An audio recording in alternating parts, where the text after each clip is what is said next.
me pull this up. Here So we go. what I did, I informed the person that corrected it and see what he's gonna do. So Sure. if I keep doing, we'll see what the situation is. I explained what you guys said, so. Sure. What I'm going to do is I'm going to pull up this screen, which is what we were looking at last week. Hopefully that's up and you guys can see it. Can you see that all right now? Yeah. Yeah. Should be able to see it. So we started over here though, back to the beginning, where we just were kind of reviewing some of the things that we discussed in the classes about how to create a story, how to pull it together.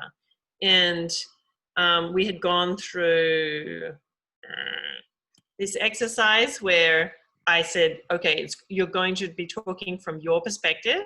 And this is like how people often create stories, right? They know something happened in their life, some kind of a story, and then they transform it in the writing process into something that's more dramatic, I want to say.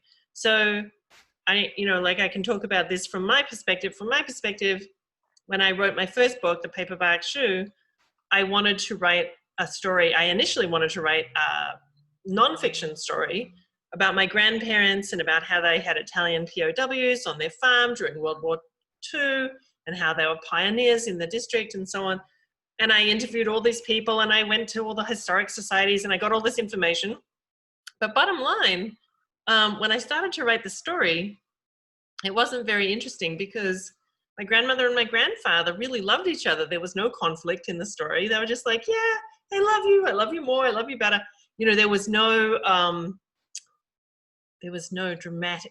drama to kind of heighten the tension and make the story more interesting. And so at that point, I sort of cut my losses and I said, okay, well, I have all this information, but I need to create a new story using a lot of that information, but like create a new story that really makes it more dramatic, that creates a sense of conflict and drama that makes the story interesting to read.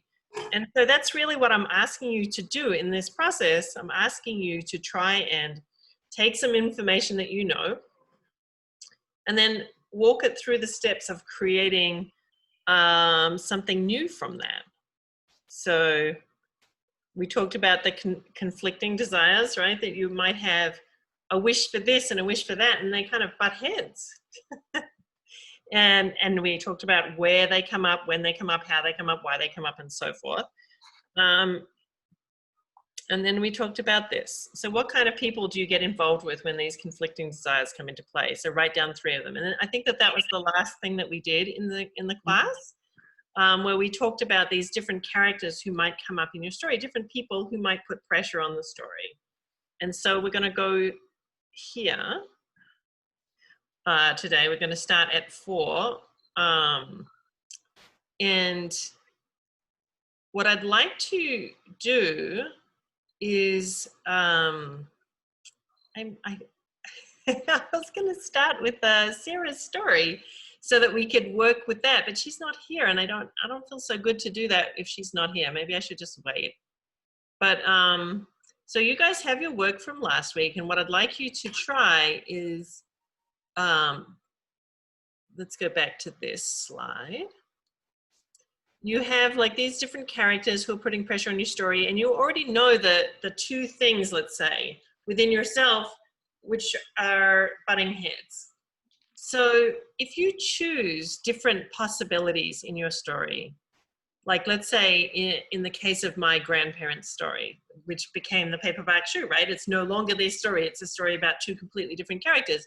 But like, what kinds of things could you get if you go with option A? So my option A would be, option A, let's say my female character goes with her wish to be seen as a pianist, and she runs off to Italy to play piano in Italy. Okay, that's one possibility. But what does she lose in that case? If she does that, then what does she lose? So what she loses is she loses her family. So she gains something that she really wants. She gains notoriety. She gains fame as a writer. Sorry, not as a writer, as a pianist in her case. But what does she lose? She loses her family. So those kind of things are what you're looking for. You're looking for two equal and opposite choices. One, she stays at home. Two, she goes to Italy. One, she retains her family, but she's not a famous pianist. Two, she goes to Italy and she is a famous pianist, right? So these are kind of equal and opposite. I don't think of them as equal and opposite because I would never pick being a pianist over being, with my family. But nevertheless, this in the story, I set it up specifically so that this is an equal and opposite choice. So take a minute and think about what are some possible choices. I think you already wrote those last week. What are some possible choices that could happen? And then what do you gain with this choice? And what do you lose with it? Right? What are the possibilities? So take a minute to write those down.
I know these are kind of weird questions, but these are the, I guess, the facts that drive you through a story. Because stories, even though sometimes people think of them as these nebulous things, they actually do have these very hard, factual grounding pieces to them. And it's very helpful to start with those.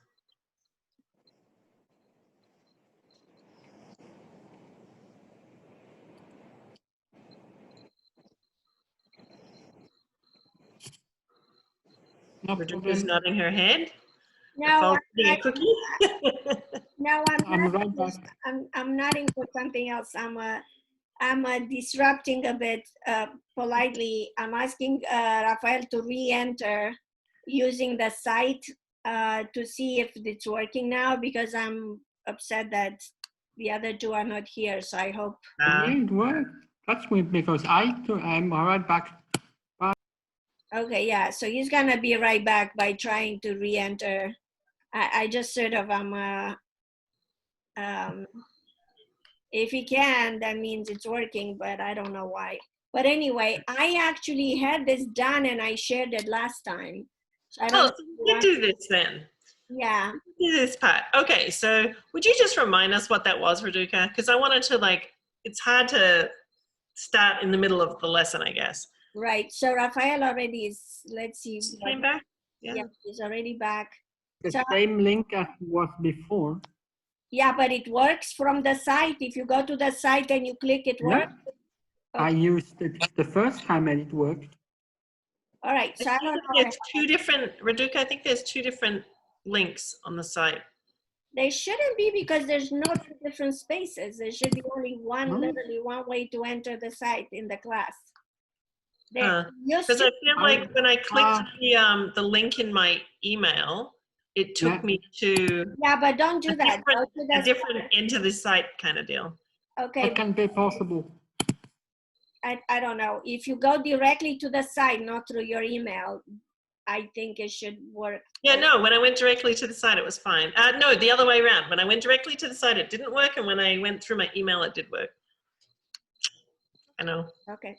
Well, Rafael now did twice to go to the site and he works, so I'm gonna. Yeah, so it's fine. I mean, you It know, is what I it guess is. something happened, you know, who knows? Who knows? I don't know anymore. So yeah, basically what I chose, the conflicting desires, is that I should have a better relationship or good relationship with That's right. I remember now, my actually. mom. Yes. Yeah, with Yeah. my mom, and then but she has dementia, whatever.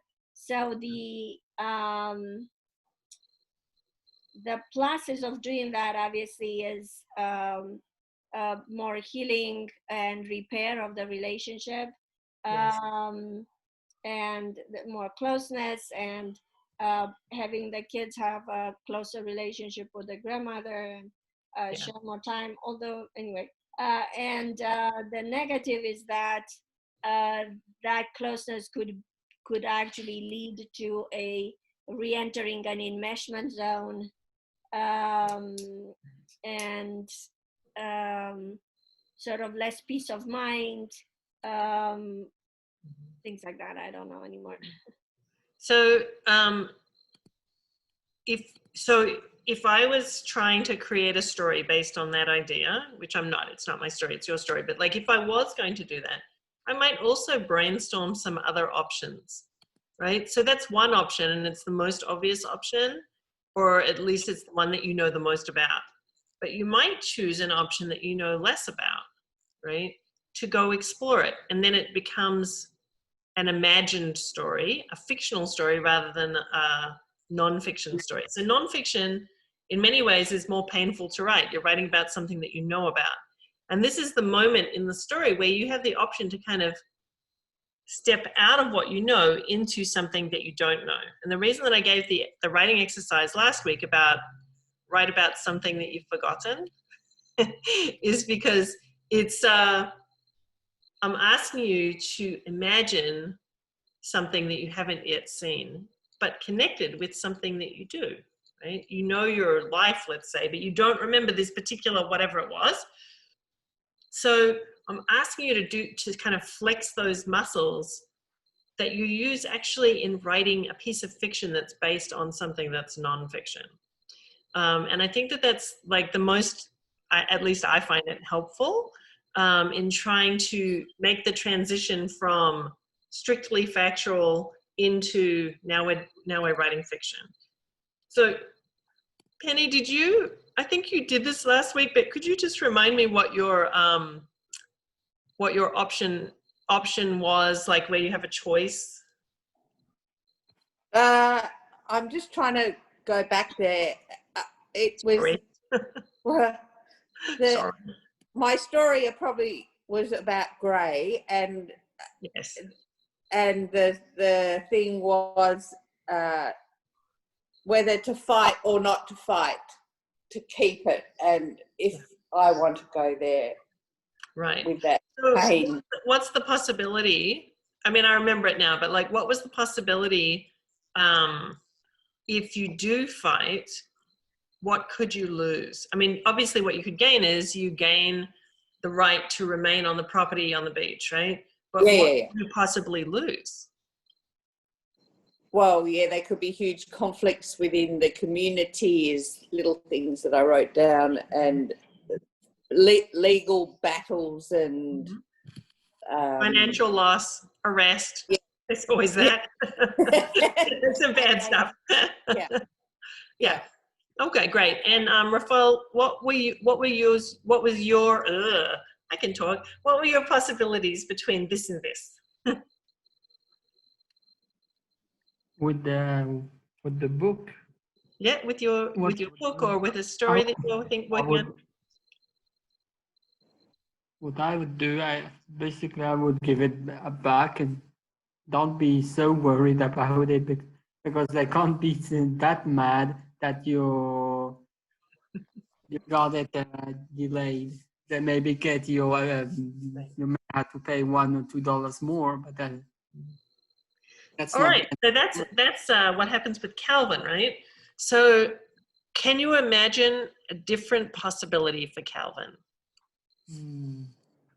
Like, what would happen, let's say, be devil's advocate. What would happen if, in fact, if you bring a book back you know, what kind of a world is it if you bring a book back and instead of getting a 15-cent fine, they don't interrogate or beat him up, as he says. They don't break his knees. He doesn't have to sign a confession. But what happens if you get exiled to the late library book island or something, right?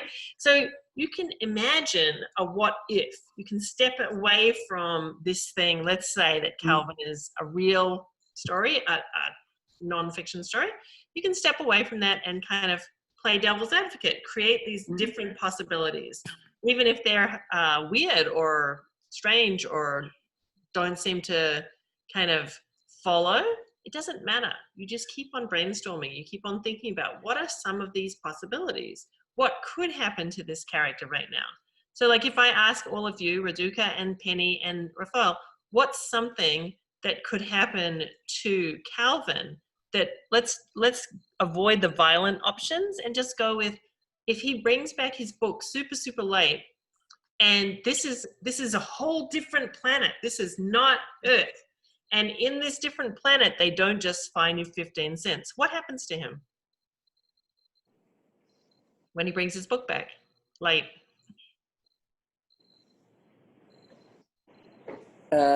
He could be charged the interest. He could be charged the interest. They do that in Chicago, unfortunately. Different planet. Yeah, different planet, not that one. His toenails might fall out. His toenails might fall out. Okay, that's fine. Every option is okay, right? You're just brainstorming possibilities. So you're not judging them. You're just like coming up with crazy ideas. What do you think, Raphael? What? Anything. Something not that mad. What's that? I'm thinking about something that's not that mad or nasty. Okay.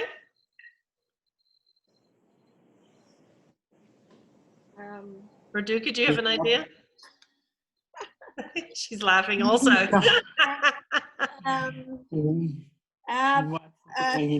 The library will not be there, will have disappeared. Oh, I love it. Okay, so there you go, right? So that's something that's like, but I have an idea you can do now. whatever you want. The library vanishes if you try to come back with an overdue book. Man, that would be so frustrating. That's a great one. Well, I have another idea. Yeah, go ahead, Raphael. Basically, they say the book is overdue, but someone bought the book to be a prank for the person. So then he notices, it's like in the Big Bang Theory when Sheldon buys the DVD or the VHS, and then he searches everywhere, but it was the business is closed 7 years ago, or what happened. Then the person would go nuts to find where the book belongs, but then he finds out that at the end that they own the book. That would be okay, all right. Nasty. Yeah. And what would happen if like you went to return the book and however many days it was late, it skipped your life back that many days to the day when it was actually due? And then you lose that many days from your life, right? So you get to, the sky's the limit with this. And this is really what I'm asking you to do if you're writing fiction. If you're writing nonfiction, if you're writing memoir, that's a whole different story. But if you are writing fiction, when you make this step where you think about what if, the possibilities with the information that you have, the ground that you have, let's talk, that's like this idea that you start with some information, right? And everything that we did until now, that's the ground of the story. But from now on, we're moving into what actually happens, the plot. So you take the ground, which may or may not be factual, it may be autobiographical, but then you get to choose if you're moving into a different place. So writing memoir, fine, you stay factual. Writing not memoir, if you're writing fiction, now's the time to really kind of step away from that and start creating more dramatic possibilities. Okay, so here we go. and this is what I'm talking about, right? So you've got these different options. You've got option A, B, C, D, whatever. And you want to think about which option actually works for your characters best. So we want to know the motivation for why they would do something. So if you decide that, let's say, in this world, your character, let's say Calvin, wants to bring back a book to the library, but in this particular world, his life is going to step back 15 days because it's 15 days late. So if that happens, would he go with option A? Would he risk bringing the book back? Or is that too much risk? Right? So you walk yourself through those possibilities. Or in the case of my story with the paperback shoe, would I go with option A or would I go with option B, right? So would my character go to Italy to become a pianist? Or is that too much risk? She's going to lose everything. She's going to lose her home. She's going to lose her family. What, just to become famous pianist? Why? Why would she do that? Versus would she stay at home and lose out on being a pianist? So you want to kind of think about these different possibilities and think, well, which one would they choose and why? What's the motivation? Why would they choose that? So in the case of, let's say, Penny's story, I'm going to step into your story for a second, Penny. If in Penny's story, let's say that it's a fiction story. In this fiction story, there are some people who have these homes on the beach, and they've been there for generations, and they don't want to lose these homes to government contractors who are coming in and going to plow the homes down, and they've been to court and everything. So these people have several options, and one of the options, let's say, is they can go to court. But if they go to court, it's likely that they'll be arrested for trespassing. Let's say, trespassing on this land that belongs to government. So they don't want to do that. I mean, that is risky. Maybe they'll be heard, but they maybe also will be arrested. So Penny, I'm going to fictionalize this story. Is that okay with you? Yeah, go. But there's another option, and the other option, in the case of, let's say, a murder mystery, in the case of this other story, perhaps there is one man who all of this rests on. He's the only one who's really pushing for them to get bulldozed out of their homes and everything. And he's really unpleasant. A lot of people really, really dislike him. And there's sort of a Robin Hood figure who wants to rescue these homes on the beach. And perhaps this Robin Hood figure takes this unpleasant character for a ride on a boat and leaves him on an island in the far northwest of Australia, with enough food to last him for a while, and a bow and arrow and a fishing line. Right? So, but is that risky? Yes. Is it more risky or less risky? Why would they do it?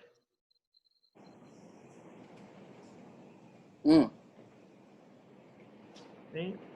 So there's the longer, shorter option. So that would be the shorter, longer option, right? So the shorter option, yeah, we can get rid of this guy and the tension is gone. But bottom line, this man can come back and cause them tremendous woes for kidnapping, right? So that's one option. The other option is, yeah, we go to court and maybe we get arrested. Okay, there's another possibility. So each possibility, you kind of brainstorm and you think, well, which one has the most dramatic possibility? So in the case of Penny's story, it would be an interesting story to go to court, but it might be a more interesting story, which is why you often find these kind of things in stories. Might be a more interesting story to see what would happen if they took the one guy that this whole case rests on. They took him someplace where he wasn't expecting to go. Does that make sense? Perfect. I feel like everyone's half asleep. No, but no. I literally am. You literally are, I know, because Penny woke up. Everyone should know Penny's in Australia and she's literally 12 hours different from here. So it's in the middle of the night. It's early morning for her. Can you see the dawn coming up? I have I'm in Margaret River. I Oh, have you're in Margaret River, lucky duck. That's nice. Wait That's until very you can nice. see the sea. What You'll be time able is to it see- over there? What, It's dawn. It's Dawn. 6:30 a.m.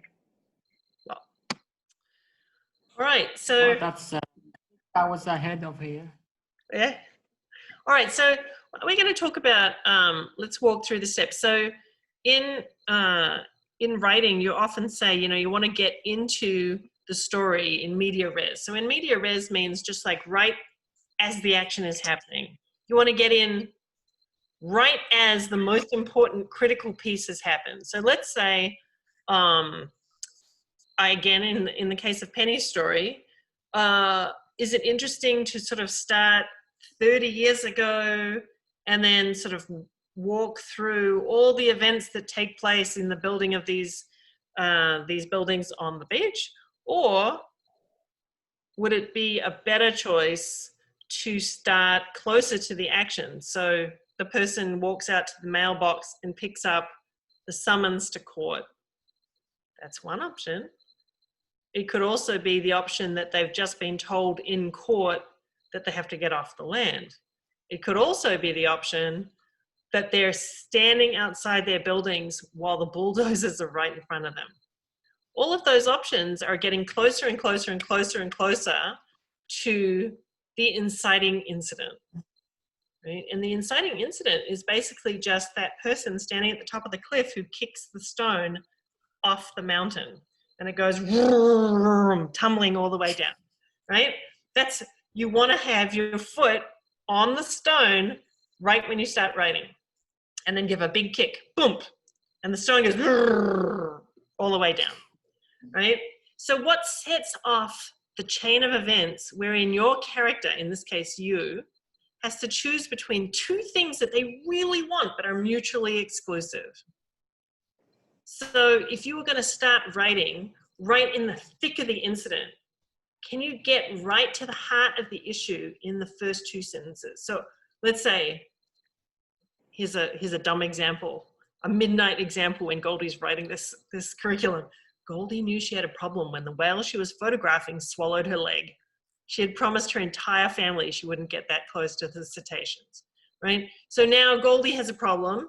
She has no leg. Presumably she's free diving and she's bleeding and she's in the water, and now she has to somehow swim to the surface and get herself rescued and then deal with her family being really, really, really mad that she did get close to the cetaceans, right? So that's like pushing the story right in the same way that I said kicking the boulder off. So I want you guys to think of two sentences to start your story right now where you're as close to that, the divide, right? You're as close to that moment as you possibly can get. The moment where you have to choose between one thing and the other thing. The moment when all the action's about to start. And then write me two sentences that kind of tell me something about those options.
So do you guys have 2 sentences yet? Mhm. I know I'm asking you to like push yourselves because it's it's hard to come up with 2 good sentences right from the start. Any options?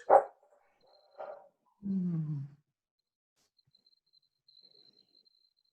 I mean, you set the bar to good sentences. I don't have 2 good sentences, but I have 2. I have something. Okay, great. You want to go, Radhika? Go ahead. Yeah. I came to visit to see her head was tilting to the left and drool was collecting to the side of the mouth. I froze. Yes. Yeah. Uh, Good. That's actually good because like now you know something about her, and also you know something about you too. I froze. Like, wow, what do I do in this moment? Right. So that's good. Excellent. Penny, did you have something? Yeah. Judgment was imminent. The votes cast. Which way? Either way, the work had just begun. The rebuild wouldn't be easy. New infrastructure, codes, policies, and people. Yeah. Okay, good. And how about you, Rafael? Did you come up with something? Not really. Not really. Okay. No worries. So I was reading this book, Serena by Ron Rash. He's a wonderful writer. It's kind of like the poet of the Appalachian region. And so I just wanted to read you an example of a really, really excellent opening 2 sentences that sort of set in motion all of the issues of the story. Like this is seriously, he didn't just kick a big rock off the mountain with this one. He kicked a boulder. He kicked the top off the mountain, basically. So this is it. When Pemberton returned with his bride to the North Carolina mountains after 3 months in Boston, settling his father's estate, among those waiting on the train platform was a young woman pregnant with Pemberton's child. She was accompanied by her father, who carried beneath his shabby frock coat a bowie knife sharpened with great attentiveness earlier that morning so it would plunge as deep as possible into Pemberton's heart. It's a good one. Right? So we know, first of all, he's coming with his new bride. He made someone pregnant who's sitting there waiting for him, and his new bride is about to meet her as well. And the pregnant girl's father is sitting there ready to plunge a knife into his heart. Wow, I can't wait to see what happens, right? And it's 2 sentences, and that's the first paragraph of this book. So I doubt highly that Ron Rash came up with those 2 sentences when he was writing his first draft.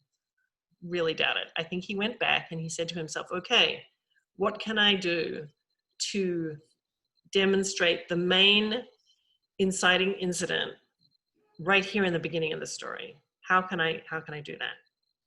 And he did it. I mean, he did a great job. So let's take a look at the next thing. So this is 7. You know there have to be at least 3 acts to the story, right? Because we talked about that, the beginning, the middle, the end. So you need at least 3 challenges to make the situation more and more complicated and the choice is harder and harder.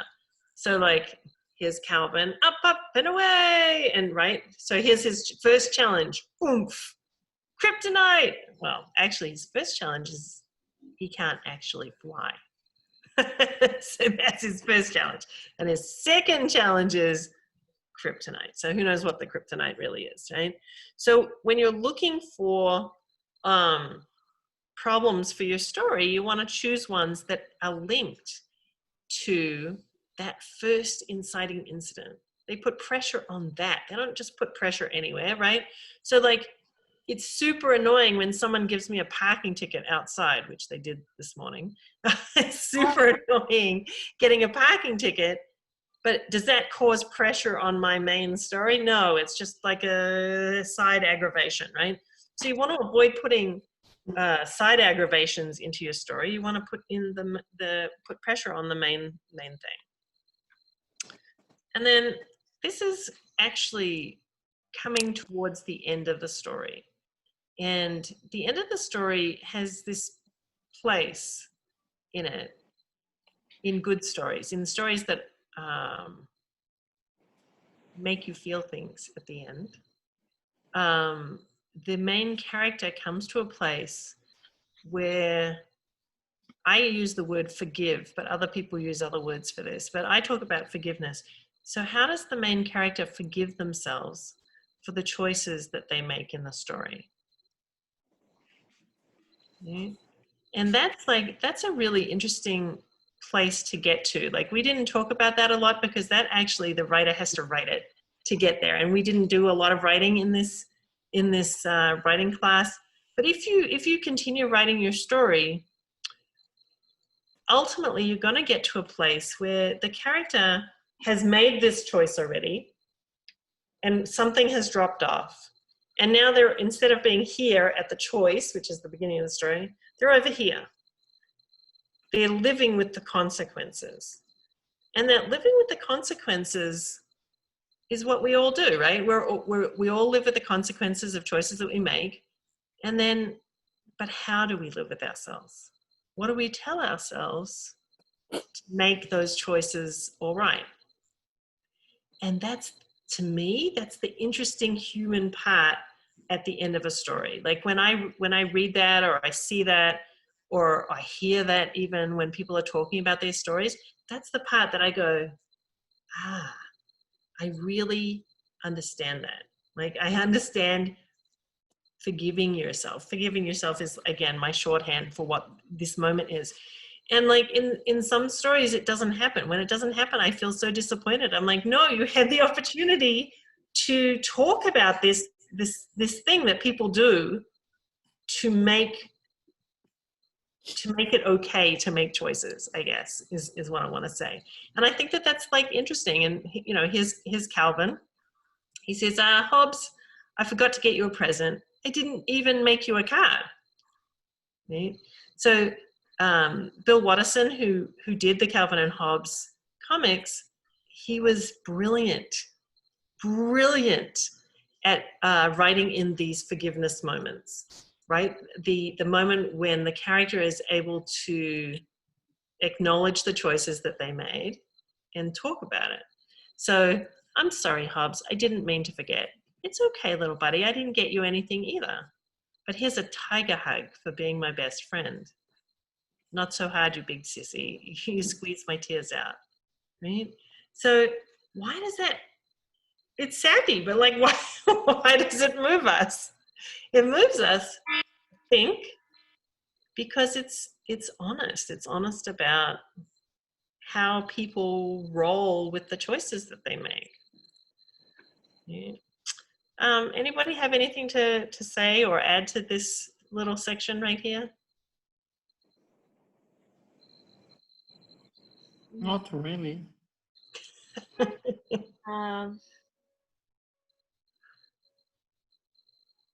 So is this about redemption? You know, I don't think it is. I'm not sure, because, you know, it's interesting. Like, everyone says there has to be this moment of redemption at the end of a story, but I don't know that redemption is the right word, which is why I use the word forgiveness instead.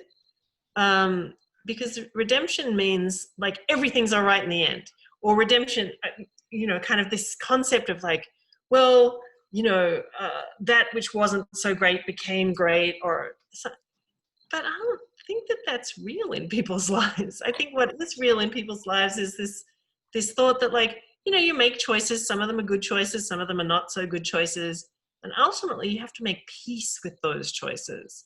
And so that peacemaking, that, I want to say, that forgiveness for the choices that you make, is what I think happens in the end of stories. And so, like, if we were to look at some of the truly great novels or films, or, you know, any of the art forms, it's not necessarily redemption in the end. It's actually often not redemption. It's this peacemaking with what is, that is interesting and real and honest, right? Because you can't necessarily, make every choice be a good one. But I So don't feel like redemption follows forgiving yourself. no, it doesn't. I don't think redemption follows forgiving yourself. No? Not necessarily. Like let's say, where's a good example? I'm just trying to think again of, because books, like I kind of have a bit of an esoteric taste in books. It's hard for me to come up with something that everybody knows. But like maybe like a film like Butch Cassidy and the Sundance Kid. I don't know. Does everybody know that one? Oh, well, in a sense, you're saying things in redemption, things are set right, and we don't have necessarily to finish that the wrong has been set right. Yes. Yeah. that you forgive yourself in the process of whatever that led to. Yeah. Okay, I think I get it. Yeah. Yeah. So like sometimes there is redemption. It doesn't necessarily follow, but I think it's, it's a possibility. But I think that an equally interesting possibility, I'm going to say like that, an equally interesting possibility is that there is no redemption. There's just a choice was made. And how does the person live with that choice? How does the person, I'm going to say, forgive themselves for that choice? Because any choice, any real choice means you're choosing between two equal things. And if you're choosing between two equal things, ultimately whatever is lost is going to be painful. It's not just like, oh yeah, hey, that was okay, I don't care about losing that thing. It means I lost something. But can you be that you remain eternally troubled by that and not forgive yourself? Is that I guess that's not necessarily a. So I think that forgiveness doesn't necessarily mean that you're not troubled. Forgiveness just means that what you tell yourself about how you made that choice and why you made that choice. And right? So because I think that lots of people, many people, maybe all people make choices that you're like afterwards, wow, I wish I didn't make that choice. But you still live with it. You're still living with the choice, and you tell yourself something to make it all right, to make the choice all right. Like, oh yeah, it's not like it was the world's worst choice. It could have been better. Whatever it is. So, I think that there's a writer called Charles Baxter, and he talks about, he wrote an essay called Against Epiphany. And he said that a lot of short stories have these things, epiphanies at the end, where like people are like, oh yes, now I understand something that I didn't understand before. And at least for him, and certainly for me also, I find that really boring. I'm not that interested in people having these deep realizations at the end of a short story. I'm much more interested in the way that people make things right for themselves rather than having these deep realizations, which I think are false a lot of the time. Anyway, so that's just me going on. And if you didn't have something to add to that, that's fine too. We'll just hop to the next slide then. And because I'm not a bit clear, and I keep looking, what I'm looking at is different definitions of forgiveness and redemption. Like, to me, it's not clear. So forgiveness is though you're releasing some of the struggles that you have with that particular either person or situation. Or in the case of a story, a decision. You're releasing so a little of the responsibility for the decision, I want to say. You forgive yourself for it. You take what? I'm sorry, a responsibility? You release a little of the responsibility for the decision, or a little of the regret for the decision, I want to say. Let's say like a person who is, I don't even know, stuck in jail. A person who's stuck in jail, right? They did something when they were a kid. It was pretty terrible, and they got sent to jail for who knows how long. And as a result, there they are. They're sitting out their life in jail. They don't get to experience life on the outside. They experience life on the inside. And so that person may think to themselves, but you know what? I'm really good at telling stories now because everyone likes to hear my stories. And I have a real family here. This is like people that I'm connected to, and it's actually really great. And I have 3 square meals a day, which is phenomenal, right? So there's this justification, I want to say, for the choice. And it's not necessarily saying I was right to do that thing in the past, but now that I'm here, how do I allow that this is an okay choice for myself? Does that make sense? So it's not exactly forgiveness, but it's more like the justification or this choice is also okay. So are you saying that that's more satisfying at the end of a book, or? Yeah. Yeah. Yeah, because again, it's like a window into another person's mind. How does this person justify where they are right now? How do they forgive themselves? My words again. How do they live this life now? What are they thinking now? So as a writer, like each page, I ask myself, what is my character thinking right now? How do they feel? And then the next page, when I get to the next page, I ask again, but how do they feel now? What changed? And then I move to the next page. And how do they feel now? Has it changed and why? Right? So I keep on asking myself that question so that at the end, when I get to a place that's really different from where they started, right? They start back here and now they're over here, let's say. So that's a journey from here to there. When they get to there, now what are they thinking? Right? So that moment of, I'm okay with this choice because is really important, I think. It lets us again into the mind of the character. It lets us understand what they're feeling and thinking in that moment. And if it's done right, then you as the reader, you're right there. You go, oh yes, I've done that. Oh yes, I think that way too. Not necessarily about, let's say, the murder or whatever it was. You yourself do the same things. And so you can we deduce it through, without knowing the last moment? Through the writing, can one understand that character without knowing that character's position fully? I mean, is there a book that was done like that where? Yes, 100%. That's exactly right. So let's say that this character has made several choices that were not necessarily ideal choices, and they end up in this place, right? So instead of going this way, they went this way, right? They end up over here. So now they're sort of in this place, and you want to know, you want to understand, okay, do you know what happened? Do you know why you're there? What do you understand about your situation now? Why, how did you come to that place? What does it mean to you? And to me, that's everything I want to, when I get to the end of a book, I want to know those things. And I may not know what happens next. I may not know where the story goes. The story may end right in the middle of that thought process. But still, if the story ends there, I'm satisfied. That's good. I'm like, yes, okay.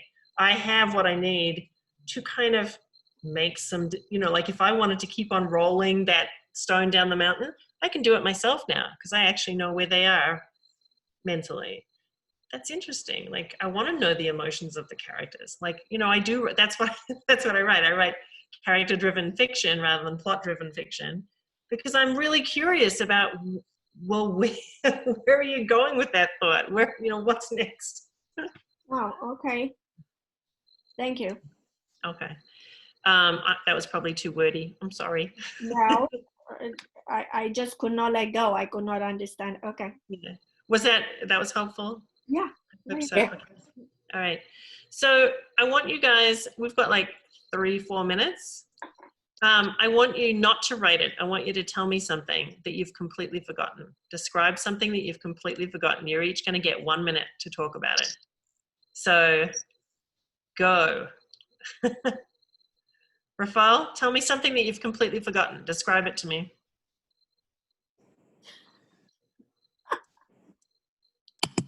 When you have some kind of pictures in your head, but you can't classify them. Where are they? You see something, but you don't really remember what it is. It's like you can't figure it out when it was, what it is, but was it a dream? Was it real? I think it had to be in the end of the 90s or the beginning of the 2000s, where I was underneath, was in a stroller underneath a large 4-feet umbrella. My dad actually found a picture with that exact location. But then said, then it cannot be a dream, but I still not remember what it was, what that meeting was for. Excellent. Okay. Penny or Raduca, you ready to go? Something that you've completely forgotten. Describe it. My grandfather threw the beach ball, or kicked the beach ball towards us and knocked down the sandwich I was eating. I've never met my grandfather. He died before, so not before. I mean, he lived until we were 6 years old, so I don't have much memory. Don't remember. Yeah. Yeah. Good. Okay. Penny, how about you? Something that you don't remember. Describe it. You've completely forgotten it. Eating my very first ice cream and just ending up with it all over my face and just thinking it was the most heavenly thing on earth, and covered in it from head to toe and just wanting to roll around in it and have more. Yeah. Okay. So I'm going to describe something that I had completely forgotten, and I was reminded of it. So my midwife told me that if I ask my children when they're like 3 or 4 years old what they remember from before they're born, they'll tell you amazing things. And so I had to ask some of my older kids these questions, and they had said things like, I was on the beach and there was warm water washing over me and there was a sun that went boom, boom, boom, boom, boom, boom, right? So like these wild things. But when I asked my daughter, who was born on the day that my mother died, 10 years later, when I asked her what she remembered from before she was born, she said, I was your mother and you were my little girl, and I used to take you down to see the boats. Now, when she said that, I had completely forgotten that in fact my mother did used to take me down to see the boats when I was a little girl. And all of a sudden this flood of memories came back of seeing these boats just out on the water, sails going by or bigger boats going by. And the feeling of having this memory that I'd forgotten come back, and also the strangeness of my daughter saying that she was my mother, that conjunction of forgetting and remembering and here and not here was very powerful for me. And I've tried to write that into many stories because I think that those kind of things happen, not exactly like that, obviously, but different things happen to people. And those moments when there's this conjunction between what's known and what's known are very profound in stories. Anyway, I wanted to end with that thought, and it's been really fun working with everybody. I really enjoyed it, and I'm going to be sad I know. not to meet you guys again. Thank you so much, Goldie, for doing this. And who knows what the future will hold for all of us. But thank you for this chapter, though, and for your generous, preparing yourself so generously for these classes, even when we were not. It doesn't matter. You know, I sometimes think that, like, when you say something, who knows? You know, you throw out some words, and eventually, years later, maybe it makes somebody, oh, you know, I heard something about that. Thank you so much. It was a pleasure. It was really a pleasure. It was lovely working with you, Raduca, and wonderful meeting you, Rafal, and it was so great seeing you, Penny. Thank you. Just loved it. So thank you. Okay, bye.